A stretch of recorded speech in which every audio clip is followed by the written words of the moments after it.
Like, share, subscribe and press the bell icon for ऊंची आवाज India. रहमतें हैं तेरी अगियार के काशानों पर, रहमतें हैं तेरी अगियार के काशानों पर, बर्फ गिरती है तो बेचारे मुसलमानों पर, बर्फ गिरती है तो बेचारे मुसलमानों पर।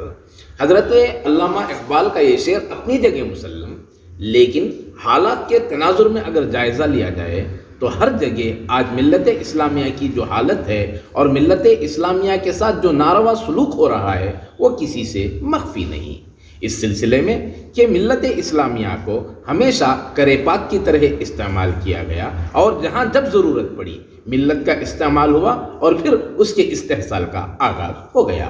इन्हीं उमूर पर बात करने के लिए कांग्रेस के अक़लियती डिपार्टमेंट के कौमी सदर मोहतरम इमरान प्रतापगढ़ी का आज दौरा रहा बेंगलोर का, तो इस खुसूस में उन्होंने ऊंची आवाज़ से खुसूसी गुफ्तगू की और रियासती हालात पर उनसे खुलकर तबादला ख्याल किया गया। चलिए जानते हैं मोहतरम इमरान प्रतापगढ़ी के क्या एहसासात हैं इस खुसूसी रिपोर्ट में। सर, जिस वक्त आपका इंतखाब हुआ था बहुत सी उम्मीदें वाबिस्ता थी पूरे हिंदुस्तान से, लेकिन इन दिनों कर्नाटक के जो हालात उभर कर सामने आ रहे हैं उसमें आपकी जो खामोशी है उसमें कहीं ना कहीं सवालात उठ रहे हैं, क्या कहना चाहेंगे? कौन से मसले पे मेरी खामोशी है? मिसाल के तौर पर हिजाब का मसला रहा, अजान का मसला रहा और यहाँ की मुस्लिम क़यादत के सिलसिले में जो खामोशी रही और फिर हाई कमान की जानिब से जो हिदायत दी गई थी कि खामोश रहें, तो इस सिलसिले में भी आपने कोई इक़दाम नहीं किया। तो आपने फिर इसका मतलब कम सुना, आपको और सुनना चाहिए। हिजाब का मसला हो, अजान का मसला हो, मैं हिंदुस्तान की जो चंद बड़ी आवाज़ें रही होंगी उनमें से एक आवाज़ हूँ। मैं लगातार बोल रहा हूँ। नहीं, ये तो बाद में तय होगा ना। नहीं, यहाँ की जो आला कमान है, हाई कमान है, चाहे वो डीके की शक्ल में हो चाहे दूसरे, तो यहाँ के लोकल लीडर्स को या यहाँ की क़यादत को खामोश कराया गया इस मसले पर कुछ ना बोले हैं। तो इस पर आपने कोई खुलकर अपने राय का इजहार नहीं किया? बोला हमारा डिपार्टमेंट इस तरह के मुद्दों पर जो पीड़ित थे उनसे मिला भी और हमने ग्राउंड पे उतर के काम किया। हमने बहुत हल्ला नहीं मचाया, उसका शोर शराबा नहीं किया, क्योंकि बहुत सारे मसलों पे आप खामोशी से काम करते हैं तो ज़्यादा उसके असर दिखाई देते हैं ज़मीन पर। दरअसल एक पूरा तबका है जिसे तकरीरें सुनने की आदत पड़ गई है, रिज़ल्ट क्या होगा इसके बारे में सोचता ही नहीं। तो हम रिज़ल्ट ओरिएंटेड काम कर रहे हैं। सरे मिंबर वो ख्वाबों के महल तामीर करते हैं, इलाजे गम नहीं करते फ़कत तकरीर करते हैं। हम इलाजे गम करने की कोशिश कर रहे हैं। इन दिनों जो हालात यहाँ के उभर कर सामने आ रहे हैं सर, के सिद्धारामैया को कुछ कायदीन ने इस तरह बढ़ा चढ़ा कर पेश किया है कि मिल्लत में कहीं ना कहीं उससे तशवीशनाक सूरत हाल उभर कर सामने आई है और उस पर मुख्तलिफ़ तावीलें पेश की जा रही हैं, मुख्तलिफ़ बहानाबाजी हो रही है, इसमें दो धड़ों को तकसीम किया जा रहा है। तो इलेक्शन को इस तरह गरमाने की क्या ज़रूरत थी? नहीं, मुझे लगता है ये कोई सवाल नहीं है। लोगों के अपने अपने पसंदीदा लीडर्स हैं, वो उनके बारे में अगर बढ़ा चढ़ा के पेश करते हैं, कोई बात करते हैं तो उस पे नहीं, बिल्कुल वो बिल्कुल ज़रूरी है। उस पर जब भी आपको कोई रिएक्शन लेना हो तो जो बढ़ा चढ़ा के पेश कर रहा है उससे लें तो ज़्यादा बेहतर हो। नहीं, क्योंकि जब मेरी नज़र से ऐसा कुछ गुजरेगा तो मैं उस पर कमेंट दूंगा। क्योंकि आप एक बड़ी क़यादत में आप शामिल हैं, तो ऐसे हालात आपके सामने नहीं आए थे जो बिल्कुल आपने खामोशी इख्तियार की थी? नहीं, हम कहाँ खामोश हैं। आप हमें सुनी नहीं, इस मसले आप पार्लियामेंट की स्पीचेस उठा के सुने। इस मसले पर मसला यह कि आप सिर्फ सवाल पूछने के अलावा लोगों को सुना भी करिए ना, तब तो पता चले कि दुनिया में क्या चल रहा है। तुम्हारी बज़्म के बाहर भी एक दुनिया है। मेरे हुजूर, बड़ा जुर्म है ये बेखबरी। बेखबर मत रहिए, सुनिए दुनिया में क्या हो रहा है। हम कहाँ कहाँ किस महाज पर लड़ रहे हैं, हम कितने घंटे अरेस्ट होकर के थाने में बैठे हैं। 57 MPs कांग्रेस पार्टी के राहुल गांधी समेत 7 घंटा डिटेन होकर के थाने में बैठे हैं। आप इसे सामान्य घटना समझ रहे हैं? हम लड़ रहे हैं उस वक्त नहीं, हम इस वक्त लड़ रहे हैं जबकि पार्लियामेंट में बोली गई स्पीचेस स्पंज कर दी जा रही हैं। जब मुझे प्रिविलेज कमेटी का नोटिस मिला हुआ है क्योंकि पार्लियामेंट में मैं अडानी के मुद्दे पर नारे लगा रहा था। तो ऐसा नहीं कि हम चुप हैं, हम चुप नहीं हैं, हम बोल रहे हैं, आप सुन नहीं रहे। मसला ये नहीं, रियासती मसले पर आपकी खामोशी है, ये सवाल है। नहीं, रियासती मसले पर जब बड़ा मसला होगा मैं उस पर जरूर बोलूंगा। अब रियासती मसले पे किसी नेता ने किसी की तारीफ कर दिया, आप चाहते हैं कि मैं उस पर मैं कमेंट करूं, तो मुझे नहीं लगता कि ये मेरे मेयार का मसला है। तो मुस्लिम क़यादत को उभारने के लिए, उससे झंझोड़ने के लिए कैसे इकदाम करते हैं सर?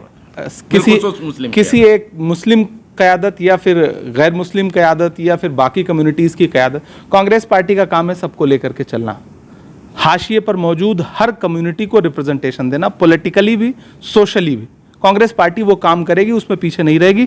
जिस दिन आपको उसमें लगे कि कांग्रेस वहां कमजोर पड़ रही है, मेरा गिरेबान पकड़िएगा, मैं उसके लिए पार्टी के अंदर भी लड़ूंगा, पार्टी के बाहर भी लड़ूंगा। एक तरफ ये वावेला मचाया जाता है कि मौजूदा हुकूमत ने मुख्तलिफ इक़दाम जो किए हैं, जैसे उस सिलसिले में अवामी मफाद के ख़िलाफ़ चल रही है, तो अपोजिशन ऐसी चीज़ों के ख़िलाफ़ आवाज़ उठाने में कहीं ना कहीं हिचकिचाता नज़र आ रहा है। तो मौजूदा अपोजिशन को कमज़ोर समझेंगे आप? नहीं, अपोजिशन बिल्कुल हिचकिचा नहीं रहा है और चुप भी नहीं है। मीडिया दिखा नहीं रहा है उसे, गलती मीडिया की है। वो सिर्फ हुकूमत की तारीफें दिखा रहा है दुनिया को। हम रोज सवाल उठा रहे, हम बता तो रहे ना कि आप दिल्ली आइए, दिल्ली में एआईसीसी से लेकर के पार्लियामेंट तक की जितनी सड़कें हैं हमारी चीखों से आज भी भरी हुई हैं। आप आइए, सुनिए, मीडिया ने आप तक हमारी बात नहीं पहुंचाई। गलती अपोजिशन की नहीं है। अपोजिशन, लालू प्रसाद यादव के घर पे आज भी रेड चल रही है, तेजस्वी को सीबीआई ने समन भेजा हुआ है, राहुल गांधी को 55 घंटे बुला करके ईडी ने पूछताछ की 10x10 के कमरे में, सोनिया गांधी बीमारी की हालत में ईडी का सम्मन पाती हैं। हम कहां चुप हैं? हम सीबीआई क्यों झेल रहे हैं? हम ईडी क्यों झेल रहे हैं? हमारे पीछे पुलिस क्यों है? हमें प्रिविलेज कमेटी के नोटिस क्यों मिल रहे हैं?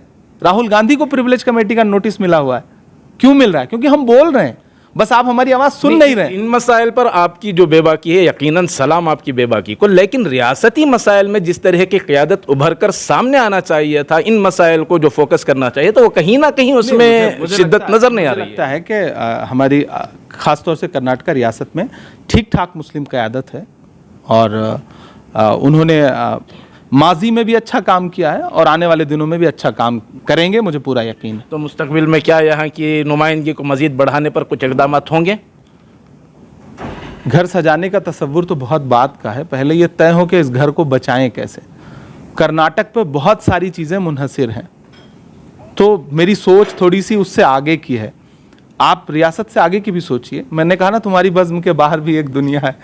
तो कर्नाटक बहुत समझदार लोगों का सूबा है, ख़ासतौर से अक़लियतों ने हमेशा यहाँ सियासी तौर पर पूरे मुल्क के अक़लियत के लोगों को एक दिशा दी है और मुझे पूरा यकीन है इस इलेक्शन में भी तकरीरें सबकी सुनेगा, लेकिन काम वही करेगा जिससे डेमोक्रेसी बचे।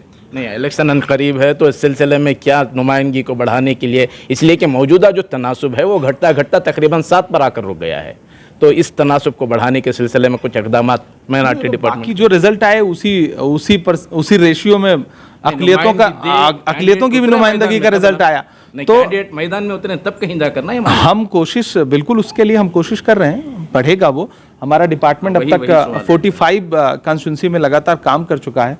जब्बार साहब हमारे स्टेट चेयरमैन काम कर रहे हैं, जिनल जी हमारी इंचार्ज हैं, वो लगातार काम कर रहे हैं, पूरी स्टेट बॉडी काम कर रही है। तो हम ग्राउंड पर जा रहे हैं, हम अपने हिस्से का पूरा काम कर रहे हैं। तो नाज़रीन, ये थे मोहतरम इमरान प्रतापगढ़ी, जो हिंदुस्तान का एक बेबाक चेहरा है। शेरी हवाले से इन्होंने अवाम के कई ऐसे मसाइल को उजागर करने की कोशिश की जहां अवाम ख़ुद को कहीं ना कहीं मजलूम समझ रही थी, लेकिन कहीं ना कहीं ये भी सवालात उठ रहे थे कि इमरान प्रतापगढ़ी इन दिनों खामोश हैं। जिन मसाइल पर उभर कर सामने आना चाहिए था वहाँ कहीं ना कहीं इनकी खामोशी झलक रही थी, लेकिन उन्होंने आज वजाहत कर दी कि इस मसले पर इन्होंने खामोशी इख्तियार नहीं की, बल्कि मुल्की सतह पर इन्होंने जो आवाज़ें बुलंद करना ज़रूरी समझा वहां उन्होंने अपनी नुमाइंदगी दर्ज की। देखना यह है कि कर्नाटक के मामला रहेगी कि आप भी और नाजरीन भी, सामाइन भी मेरी इन दिनों पार्लियामेंट की स्पीच सुने, सबका साथ सबका विकास पे बोली गई 12 मिनट की स्पीच सुने।